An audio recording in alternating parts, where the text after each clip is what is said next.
Good afternoon. How are you?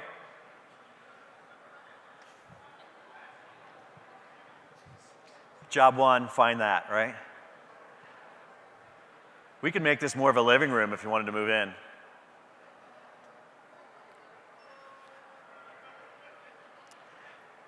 So I came up with this title, which is a slightly different spin on what I've been talking about for the last couple years. My name is Heivly. I'm the VP of Innovation at a group called Techstars. We help entrepreneurs start their companies all over the world. We're the entrepreneurial network that helps entrepreneurs succeed, and we do this in cities all over the world.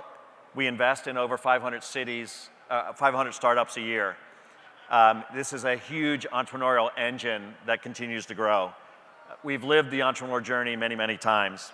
So to set this up, let me share with you a little bit about myself. So I'm one of the co-founders of MapQuest.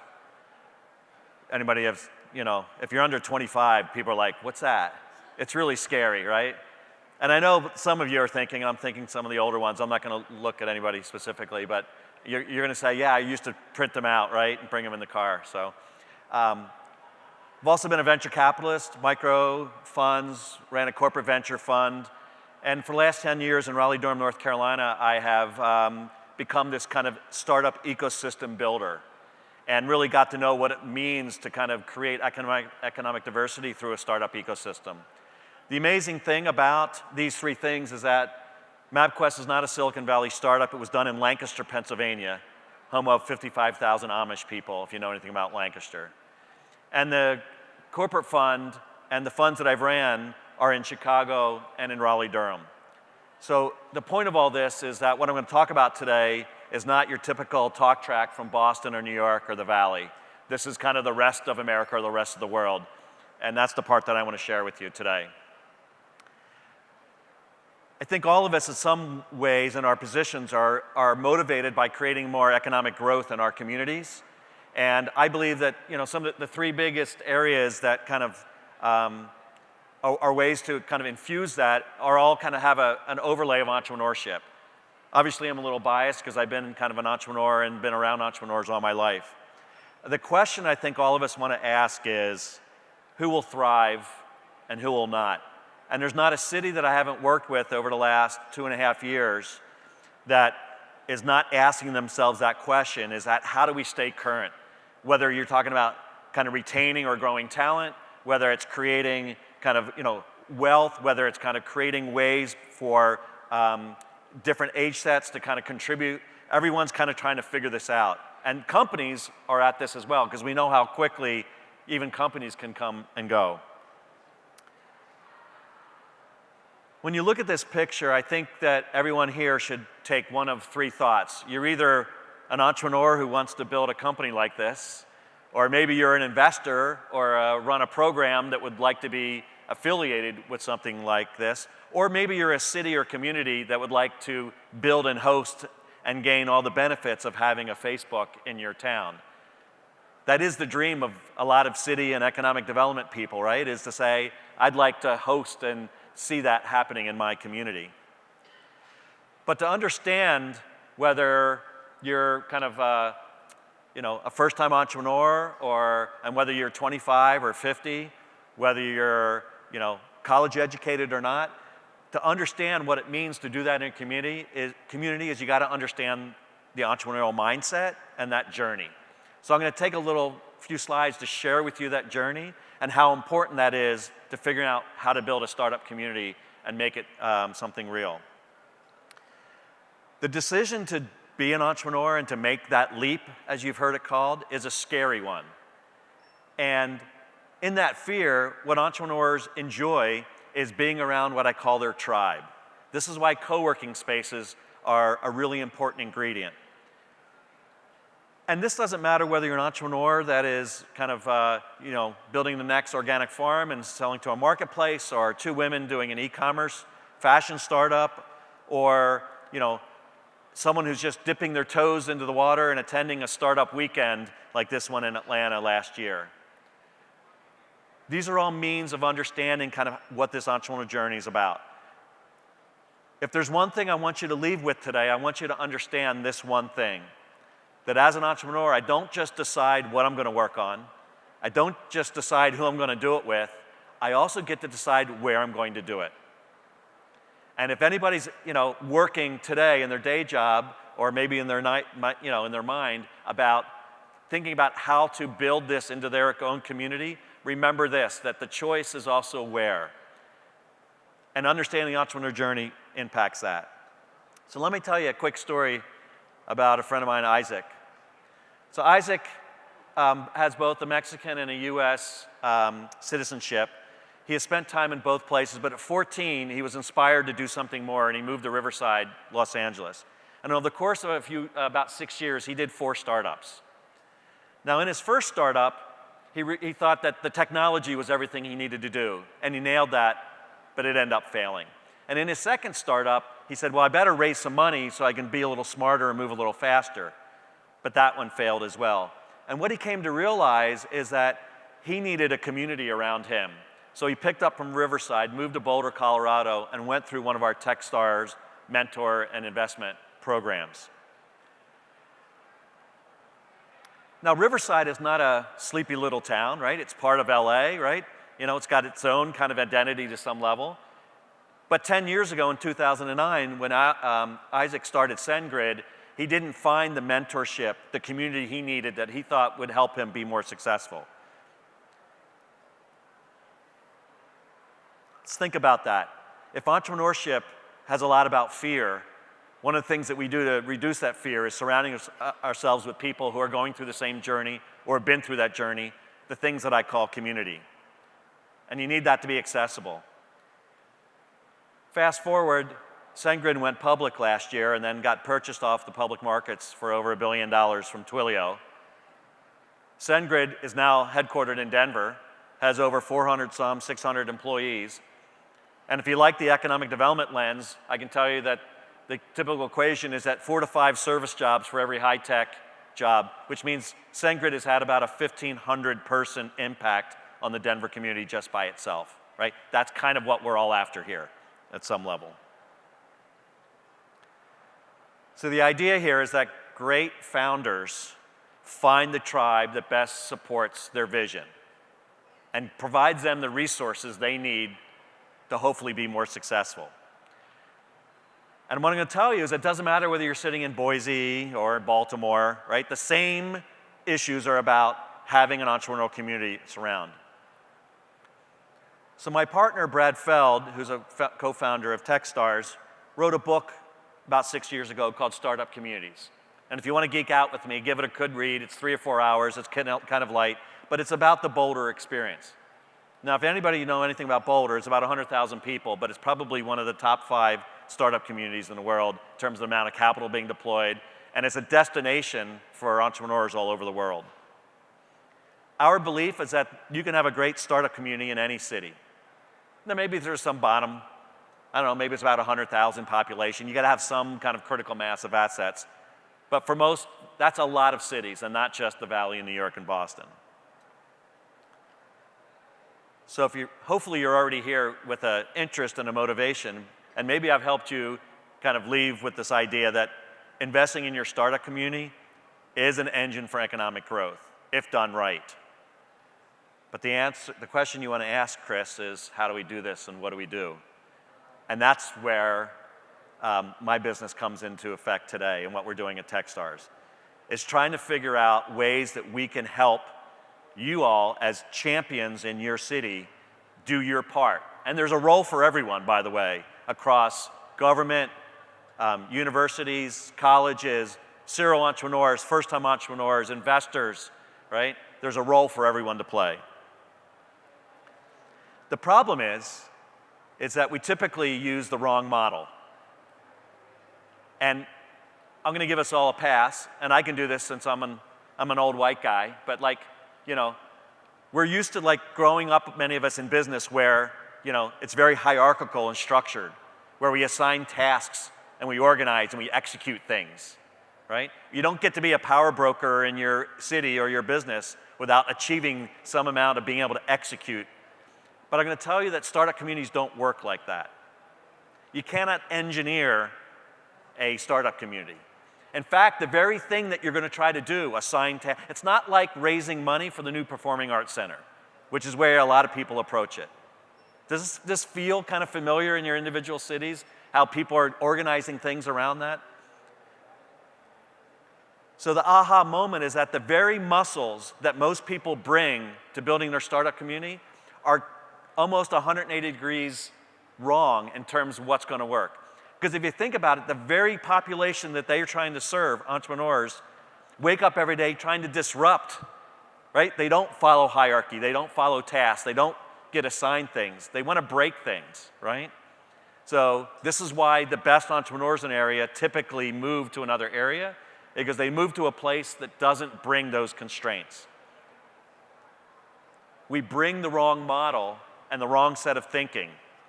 So there's a little bit of science here. What we all want is this playbook, right? It doesn't exist. I always say, if you could engineer Silicon Valley, we'd have hundreds of them today, right?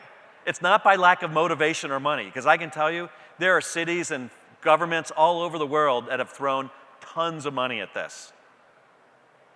So obviously you can't replicate, duplicate, or engineer an outcome in terms of startup communities. Look at this slide and think about when we've seen this in action. These are Starlings. And think about when you've seen these birds move. It's not organized, is it? It's not hierarchical. There's not a leader. They're not all following one person. In fact, what they're doing is each one is doing their own thing, but somewhat in concert with the ones around them. It's fluid. It moves all the time. It's actually beautiful to see when we see it, right? This is a great image to understand what the dynamics are of a startup community. It's people working individually, but also collectively in the whole, and responding in a fluid manner to everyone around them for the greater whole, right? It isn't structured. It isn't hierarchical. One bird didn't wake up this morning and said, "You're in charge, we're following you." So a few takeaways for you, regardless of the role that you all play in your community, is there is a role for everyone. And what I'm going to tell you is that it's all about kind of the cultural foundations. It's all about how our behaviors and our attitudes, about how we decide to partake in our community. And if you bring structure and organization and hierarchy, you're going to put a cap or a limit on what you can accomplish. But if you think more like a starling, you can have some amazing outcomes. So I'm going to give you 3 kind of takeaways.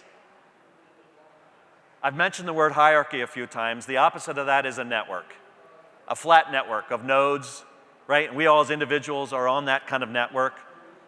And it's kind of like Starlings, right? We have our own little mini tribes, and those tribes add up to a bigger tribe. Great startup communities are bottom up. There's no central authority. There's natural clusters. And in fact, if you want to know what to do tomorrow to help your community, spend more time connecting people than coordinating activities. Because I can tell you, it doesn't matter if we take the hundreds of people in this room, 30, 40, 50. If we take all the people in this room and we connect, I bet somewhere between 2 of us, there's going to be a spark. But I can't predict where it's going to happen. And I can't tell you that you and I, or you 2 get together because of this and something happens.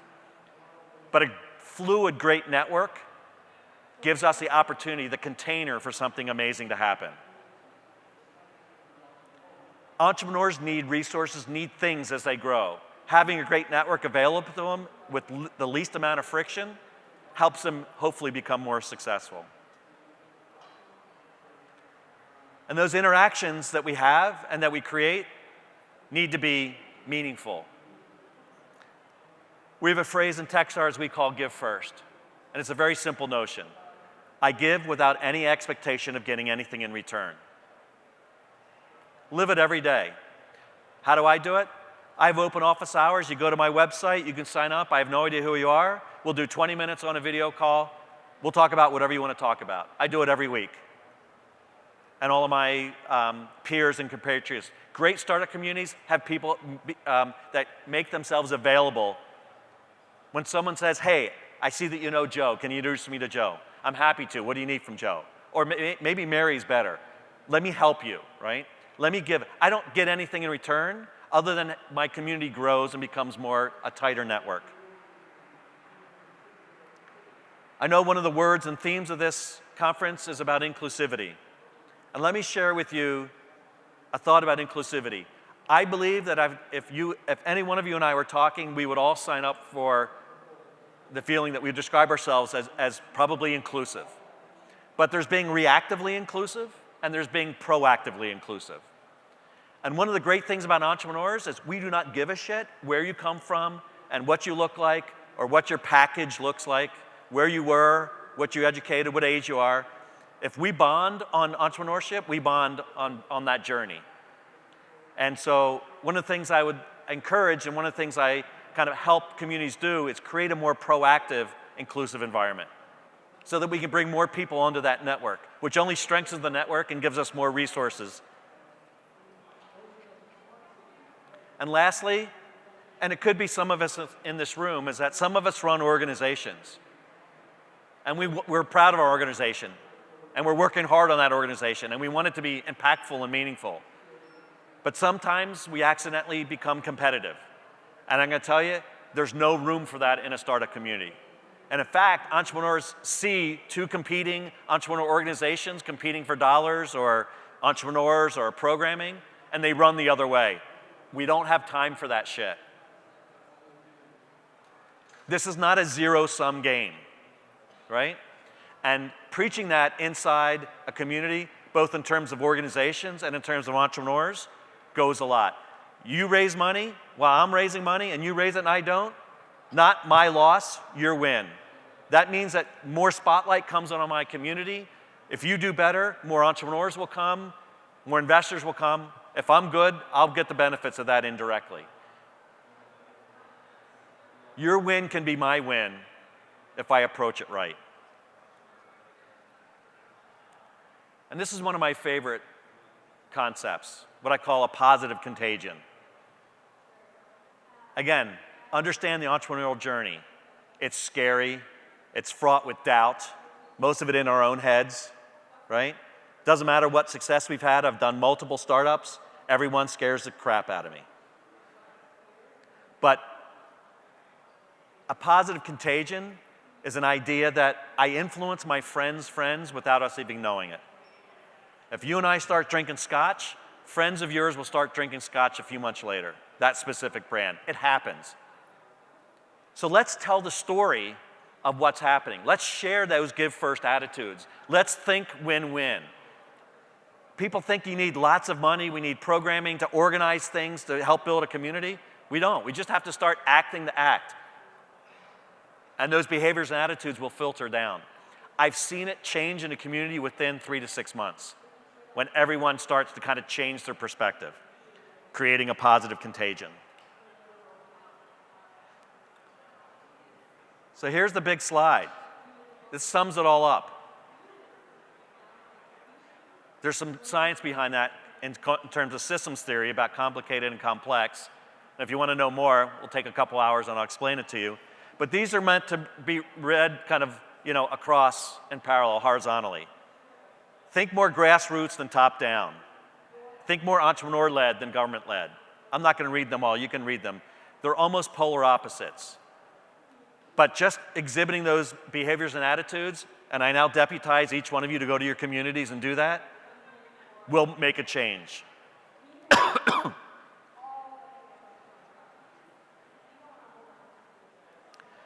Ultimately, remember, you cannot engineer success. We cannot engineer outcomes. I'm not going to guarantee you X amount of jobs or X amount of capital or X amount of successful entrepreneurs. All I'm trying to do is increase the probabilities of success. And it doesn't matter what size your city is or what the assets have, there's some optimal state available to you. I promise you that. And all I want you all to do is walk away saying, what role can I play in my community? So my question for you all, are you ready? Do you commit by show of hands that you'll walk into your community tomorrow or next week, and I really mean I want a show of hands, and I'm going to guilt look at you and give you the stink eye if you don't raise your hands. Thank you. That was a little half-assed. Come on, give it. Thank you. you know what? It doesn't cost us anything but a little bit of our time, and it's amazing. I promise you, you'll get more back than you ever gave. And I've seen it exhibited over and over again. So I want to thank you, and I put these up there because if anybody's interested, I'm happy to talk. Use those open office hours, and we'll talk afterwards. Thanks for listening.